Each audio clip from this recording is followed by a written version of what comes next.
भाग 1 में कवि परिचय संक्षिप्त कहानी को देखी थी। भाग 2 में हमें कहानी की भाग 1, भाग 2 और भाग 3 की जानकारी प्राप्त की है और अब तीसरा भाग है, उसमें हम भाग 4 के बारे में जानकारी प्राप्त करेंगे। देखेंगे आपकी किताब में क्या बताया गया है। दुनिया सोती थी पर दुनिया की जीभ झाँकती थी।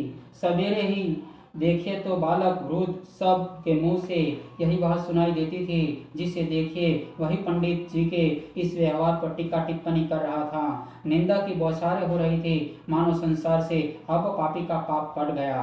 पानी को दूध के नाम पर बेचने वाला ग्वाला, कल्पित कल्पित रोज नाम से भरने वाले अधिकारी वर्ग, रेल में बिना टिकट सफर करने वाले बाबू लोग, जाली दस्तावेज बनाने वाले सेठ साहूकार, यह सब के सब देवताओं की भांति गर्दनें चला रहे थे। जब दूसरे दिन पंडित आलोकीदीन अभियुक्त होकर कांस्टेबलों के साथ हाथों में हथकड़ियां, हृदय में ग्लानि और क्षोभ भरे लज्जा से गर्दन झुकाए अदालत की तरफ चले तो सारे शहर में हलचल मच गई।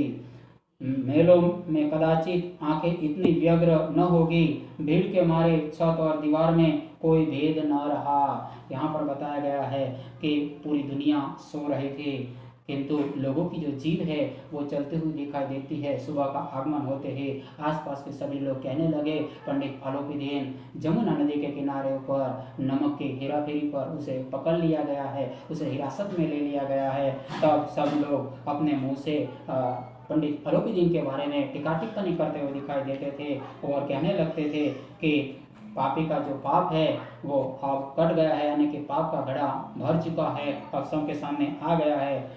और जिस प्रकार दूध के नाम पर बेचने वाला, पानी में दूध मिलाकर बेचने वाला ग्वाला, रेल में मुफ्त में मुसाफरी करने वाले बाबू लोग, जाली दस्तावेज बनाने वाले लोग, साहूकार लोग, सब लोग अपनी गर्दन अपनी भली भांति अपनी गर्दनें चला रहे थे, यानी कि अपनी जो बातें हैं वो बातें चलते हुए दिखाई देते हैं। पंडित आलोकीदीन कांस्टेबलों के साथ हथकड़ियां पहने हुए वो हिरासत में ले जाते थे और उसके चेहरे पर क्षोभ, प्रायश्चित, ग्लानि का जो भाग है वह देखने को मिलता है। इतना ही नहीं, वो अपना गर्दन झुकाकर अपना नतमस्तक करते हुए वो आगे जाते हैं। इतना ही नहीं, उस समय पर दीवार और छत में कोई भेद नहीं है, उतनी सारी जो ज़्यादा से ज़्यादा जो पब्लिक है, जो जनता है वो वहाँ पर आ पहुँची है और पंडित आलोकीदीन के जो कार्य है वो कार्य को देखकर उसकी टीका टिप्पणी करते हुए दिखाई देते हैं। किंतु अदालत में पहुँचने की देर थी।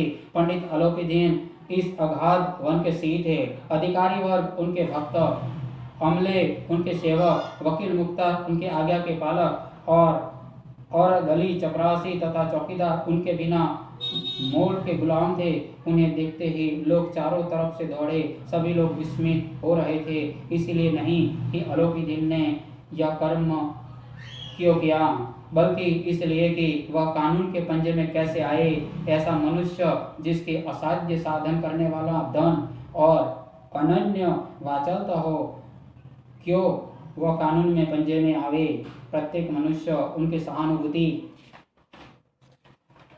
प्रकट करता था। यानी कि यहाँ पर बताया गया है कि मामला अदालत में पहुंच जाता है। पंडित आलोकीदीन इस विस्तार के एक बड़े प्रतिष्ठित व्यक्ति थे, यानी कि सिंह थे।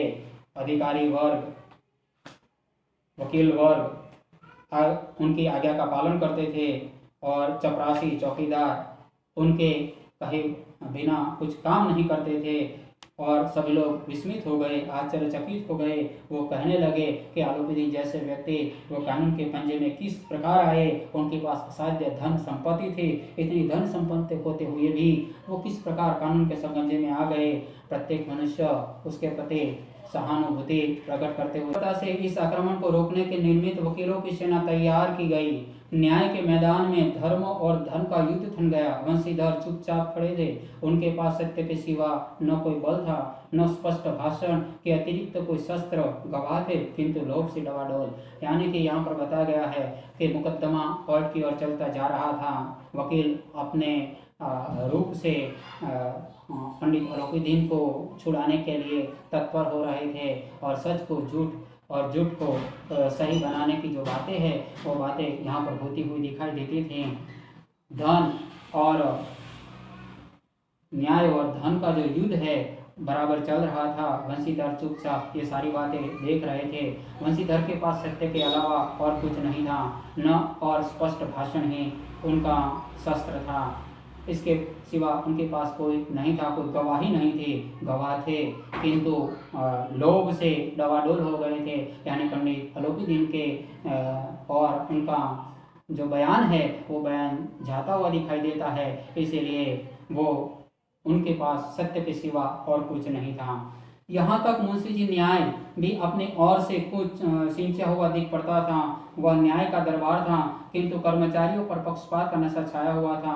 किंतु पक्षपात और न्याय का क्या मेल। जहाँ पक्षपात हो वह न्याय की कल्पना नहीं की जा सकती। मुकदमा शीघ्र ही समाप्त हो गया। डिप्टी मजिस्ट्रेट ने अपनी तजवीज़ में लिखा, पंडित अलोपीदीन के विरुद्ध दिए गए प्रमाण निर्मूल और भ्रमात्मक है।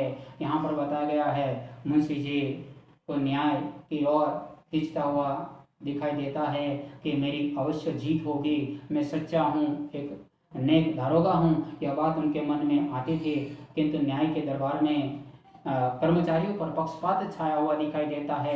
और इस पक्षपात के कारण कहा जा सकता है कि यहाँ पर सच्चा न्याय नहीं मिल सकता और सच्चा न्याय की कल्पना भी नहीं की जा सकती। वैसा ही यहाँ पर अदालत में मुकदमे पर हुआ। मुकदमा शीघ्र ही समाप्त हो गया और डिप्टी मजिस्ट्रेट ने उसका प्रत्युत्तर दिया कि पंडित अलोपीदीन निर्दोष है और उस पर दिए गए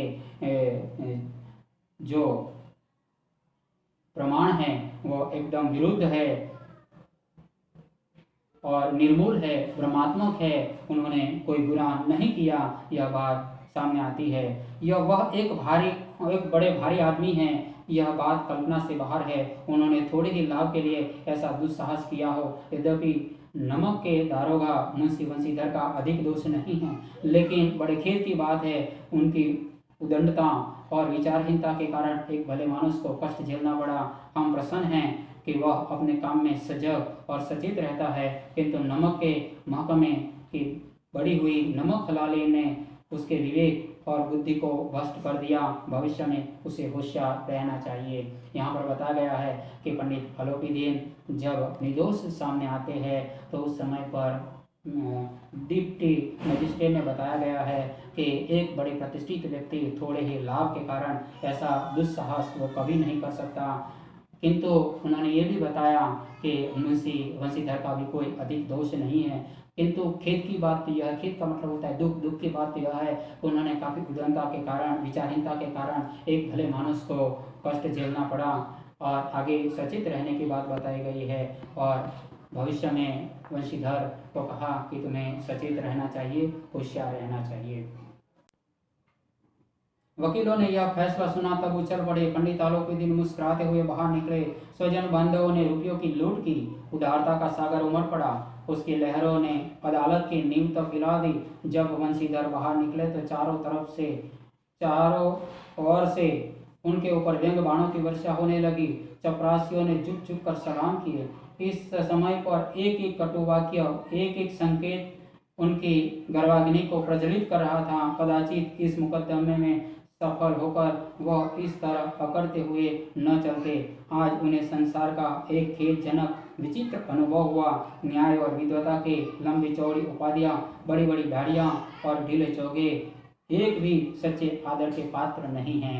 यहाँ पर बताया गया है वकीलों का फैसला सुनकर लोग हैं वो उछलने लगे, कूदने लगे। ऐसा सामने आ गया कि पंडित अलोपीदीन निर्दोष है और वो निर्दोष होकर मुस्कुराते हुए, हंसते हुए जब बाहर आते हैं तो उनके स्वजन बांधव है उन्होंने अपने रुपयों की जो लूट है वो लूट करने लगे। अदालत की जो नींव की ईंट है वो इन वकीलों ने अपने धन के कारण हिला दी गई थी। चारों तरफ से मुंशी वंशीधर पर व्यंग के बाणों व्यंग के बाणों की वर्षा होने लगी और चपरासी लोग हैं वो झुक झुक कर पंडित अलाउद्दीन को सलाम करते हुए आगे जाते हुए दिखाई देते हैं और पंडित वंशीधर पर कटु शब्द बोलते हैं। और इस बार सफल न होने के कारण मुंशी वंशीधर काफ़ी दुख होने लगे। उनके जीवन में एक विचित्र जो अनुभव है वो अनुभव सामने आते हुए दिखाई देता है। न्याय और विद्वता के लंबी चौड़ी जो उपाधियाँ है वो सामने आती हुई दिखाई देती है। इस समाज में बड़े बड़े जो वकील लोग हैं, बड़े बड़े जो उच्च अधिकारी लोग हैं, वो लोग कोई आदर के पात्र नहीं हैं, ताकि लक्ष्मी के आगे सब कुछ कमज़ोर पड़ जाता है। यह बात वंशीधर ने लोगों के सामने लाने का प्रयास किया गया है। वंशीधर ने धन से बैर मोल लिया था, उसका मूल्य चुकाना अनिवार्य था। कठिनता से 1 सप्ताह बीता होगा। मुअत्तली का परवाना आ पहुंचा, कार्यपरायणता का दंड मिला। बेचारे भग्न हृदय शोक खेत व्यथित घर को चले। बूढ़े मुंशी जी को पहले ही कुड़कुड़ा रहे थे कि चलते चलते इस लड़के को समझाया था, लेकिन इसने एक न सुनी, बस मनमानी करता है। हम तो कलवार कसाई के तगादे सहे बुढ़ापे में भगत बनकर बैठे और वहाँ बस यहाँ सुखी तनख्वाह। हमने तो नौकरी की है, कोई ओहदेदार के लिए नहीं, लेकिन काम किया, दिल खोलकर किया। और आप ईमानदार बनने चले।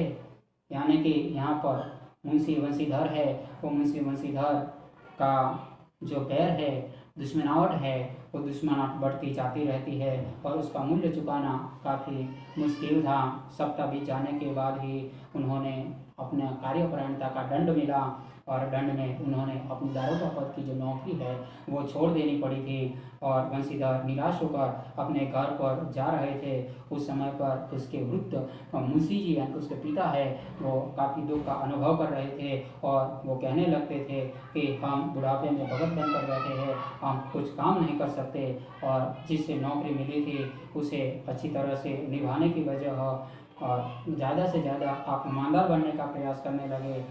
अब घर में अंधेरा है और मस्जिद में रोशनी जलाने से क्या फ़ायदा।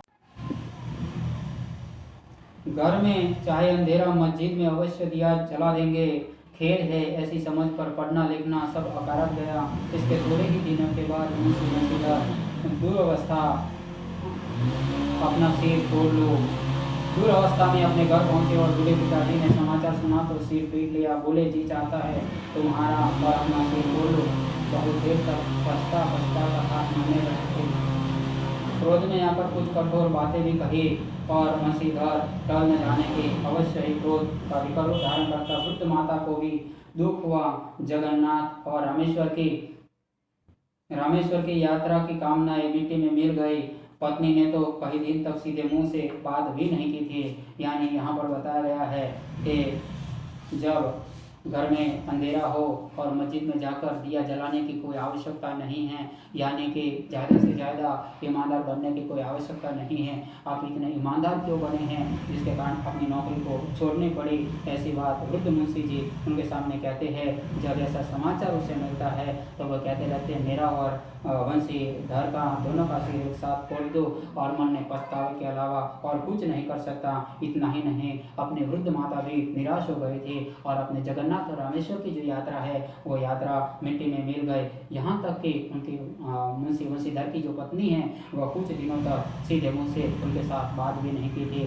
कहने का मतलब यह है, यहाँ पर बताया गया है कि पारिवारिक परिस्थिति व्यक्ति को कमज़ोर बना देती है। यहाँ पर मुंशी वंशीधर भी पारिवारिक परिस्थिति के कारण वो कमज़ोर बनते हुए दिखाई देते हैं। इसी प्रकार 1 सप्ताह बीत गया। संध्या का समय था। बूढ़े मुंशी जी बैठे राम नाम की माला जप रहे थे। इसी समय उनके द्वार पर एक सजा हुआ रथ आकर रुका। हरे और गुलाबी पर्दे के पीछे पर्दे के पछहिए बैलों की जोड़ी, उनकी गर्दनों में नीले धागे, सींगे पित्तल से जड़ी हुई, कई नौकर लाठियां कंधों पर रखे। साथ ही मुंशी जी आगवानी को दौड़े। देखा पंडित आलोपीदीन हैं, जो कर दंडवत की और लल्लो चप्पो की बातें करने लगे। हमारा भाग्य का उदय हुआ, आपके चरण इस द्वार पर आए। आप हमारे पूज्य देवता है, आपको कौन सा मुंह दिखावे। मैं तो क्या मुख दिखावे, मैं तो कालिक लगी हुई है, किंतु क्या करे, लड़का अभागा कपूत है, नहीं तो आपसे क्यों मुंह छिपाना पड़ता। ईश्वर निसंतान चाहे रखे और ऐसी संतान न दे। यहाँ पर बताया गया है कि एक सप्ताह बीत गया है। मुंशी जी अपने घर बूढ़े मुंशी जी राम नाम की जो माला है वो जपते हुए दिखाई देते हैं, और राम नाम की माला जपते जपते जपते उस समय पर घर के बाहर पंडित अलौकिदीन की जो गाड़ियाँ है वो वहाँ पर आ जाती है, रथ पर सजे हुए हैं। उसके जो बैल है, बैलों के सिंग पर पित्तल लगाए गए हैं और गले में नीले रंग के धागे पहने हुए हैं, और जो सज धज कर उनके सामने पंडित अलौकिदीन का जो रथ आता है, यह देखकर वो उनके सामने दौड़ते हैं और कहने लगते हैं हमारा भाग्य खुल गया है। पंडित अलौकिदीन को दंडवत प्रणाम करते हैं और कहने लगते हैं कि मैं आपको अपना मुंह कैसे दिखाऊं, क्योंकि मेरा लड़का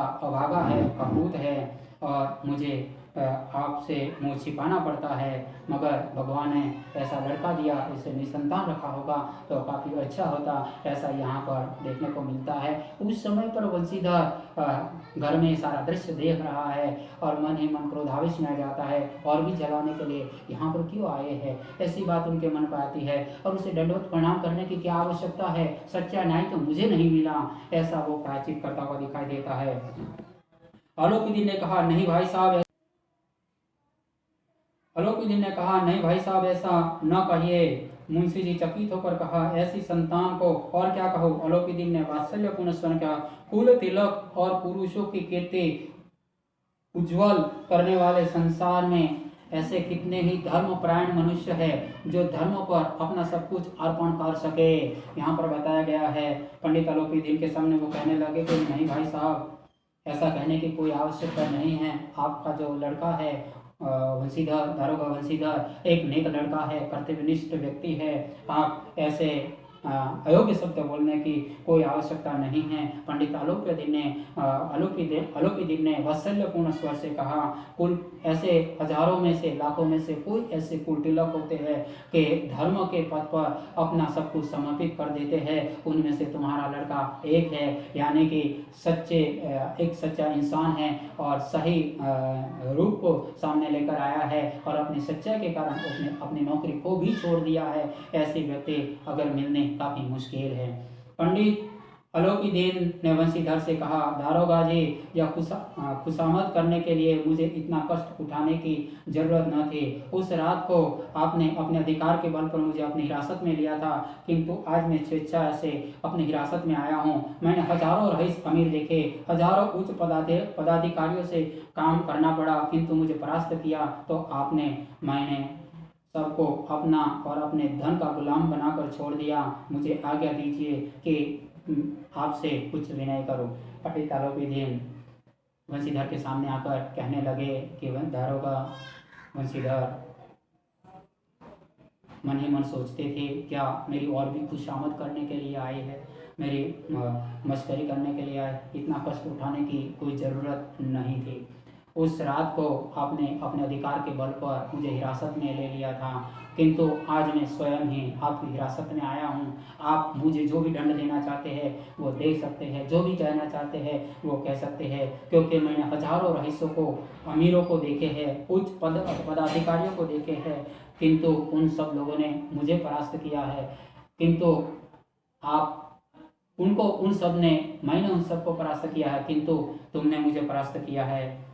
किंतु मुझे परास्त किया तो आपने केवल एक ही व्यक्ति है जिन्होंने मुझे परास्त किया है, वो आप ही है। इसलिए मैंने सबको अपना धन और गुलाम बनाकर उन सभी को मैंने छोड़ दिया है, और मैं आपसे एक विनती करना चाहता हूँ, अगर आप मुझे आज्ञा करें तो कुछ विनती करूँ, कुछ विनय करूँ। वंशीधर ने अलौकिदीन को आते देखा तो उस पर सत्कार किया, किंतु स्वाभिमान सहित समझ गए कि यह महाशय मुझे लज्जित करने और जलाने आए हैं। क्षमा प्रार्थना की चेष्टा नहीं की, वरना उन्हें अपने पिता की यह ठकुर सुहाती की बात असह्य प्रतीत हुई। यहाँ पर वंशीधर अलौकिदीन को आते देखकर उन्होंने आदर सत्कार किया, स्वाभिमान सहित उनका स्वागत किया। वो समझ गए हैं कि पंडित अलौकिदीन मुझे और भी लज्जित करने के लिए और भी शर्माने के लिए, मुझे जलाने के लिए वहाँ पर आए हैं। उन्होंने क्षमा प्रार्थना नहीं की, क्योंकि बंशीधर जानते हैं कि मैंने कोई गलती नहीं की। अगर जो उनकी सामने क्षमा प्रार्थना करता तो उसके पिता ने जो भी बात बंशीधर अलोपीदीन के सामने बताई थी वो उसे असह्य प्रतीत हुई थी, उसे सहा नहीं गया था। पर पंडित जी की बातें सुनी तो मन का मेल मिट गई। पंडित जी की ओर उड़ती हुई दृष्टि से देखा, सद्भाव झलक रहा था। गौरव ने अब लज्जा के सामने फिर सिर झुका दिया, शर्माते हुए बोले, यह आपकी उदारता है जो ऐसा कहते हैं। मुझसे जो कुछ अविनय हुई उसे क्षमा कीजिए। मैं धर्म की बेड़ी में जकड़ा हुआ था, नहीं तो मैं आपका दास हूँ, जो आज्ञा होगी मेरे सिर माथे पर। पंडित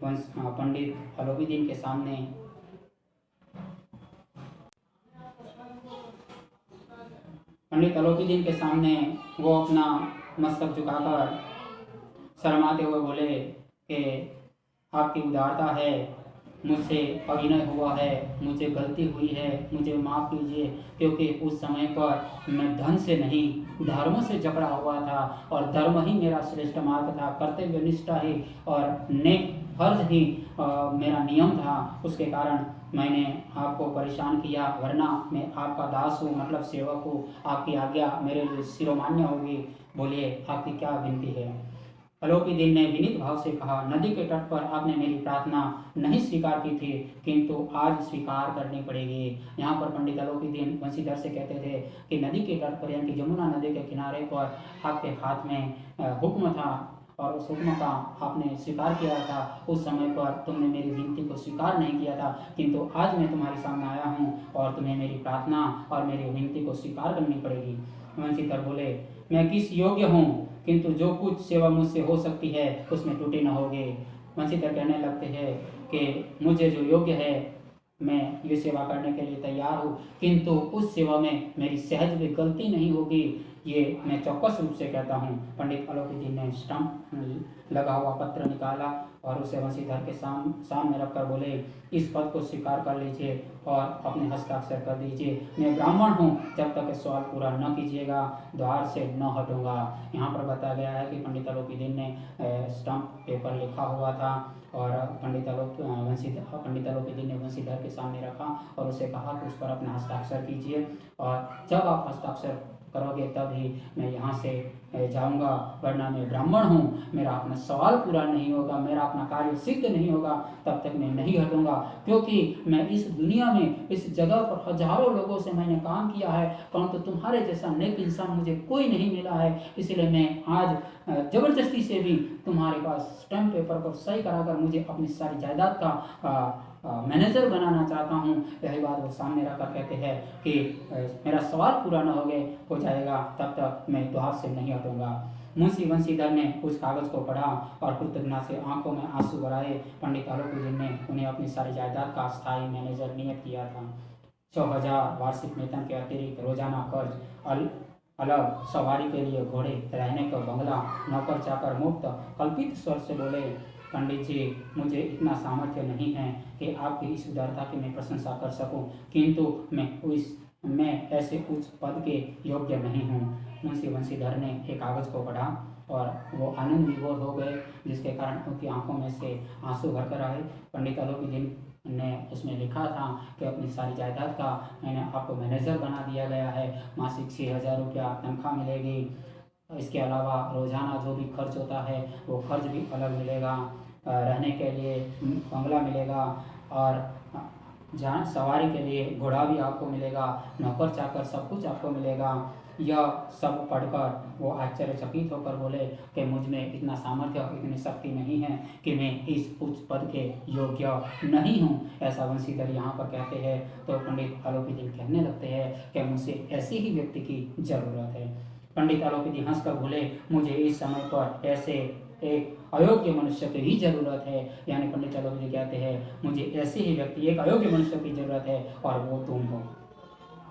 बंशीधर गंभीर भाव से कहा, यो मैं आपका दास हूँ, आप जैसे कीर्तिवान सज्जन पुरुष की सेवा करना मेरे लिए सौभाग्य की बात है, किंतु मुझ में न विद्या है, न बुद्धि, न वह अनुभव जो इन त्रुटियों को पूर्ति कर देता है। ऐसे महान कार्य के लिए एक मर्मज्ञ अनुभवी की जरूरत है।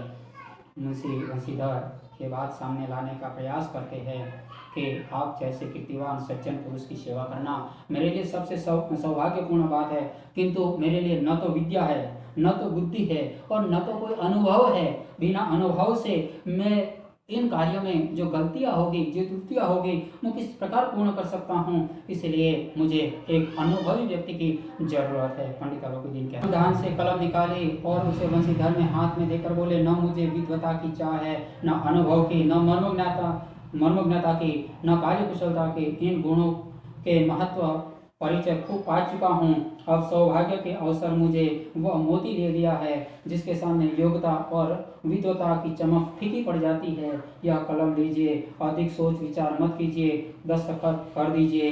परमात्मा से यही प्रार्थना है कि आपको सदैव वही नदी के किनारे वाला बेमुरोवत उदान कठोर किंतु धर्मनिष्ठ दारोगा बनाए रखे। यहाँ पर पंडित आलोकुद्दीन कलमदान से कलम लेकर वो वंशीधर से देते हैं और कहते हैं कि मुझे न कोई विद्वान व्यक्ति की आवश्यकता है, न ही कोई मर्मज्ञता की, न कोई कार्य कुशल कार्य करे वैसे व्यक्ति को। मैं इन लोगों से बहुत कुछ पा चुका हूँ और उन लोगों ने ही मुझे काफ़ी परेशान किया है। ये बात मैं अच्छी तरह से जानता हूँ और इन सबके सामने तुम श्रेष्ठ हो। इन गुणों का परिचय मैं बहुत कुछ पा चुका हूँ। सौभाग्य की बात है कि मेरे सामने एक मोती जैसा एक नेक इंसान मुझे मिला है। उसकी योग्यता, उसकी विद्वता उन सभी के सामने फीकी पड़ जाती है। इसीलिए हे वंशीधर, अधिक सोच विचार मत कर और उस पर अपना दस्तखत कर दीजिए। मैं परमात्मा से यही प्रार्थना करता हूँ कि सदैव जिस प्रकार नदी के किनारे पर तुम उदाम कठोर और धर्मनिष्ठ दारोगा बनकर अपना स्थान निभाए थे, उसी प्रकार इस मेरे स्थायी जायदाद का जो मैनेजर है वो मैनेजर भी खूब अच्छी तरह से तुम निभा सकते हो और उसका जो व्यापार है वो बड़े जोरों से चलाने का अगर कोई कार्य कर सकता है तो केवल आप ही हो। वंशीधर की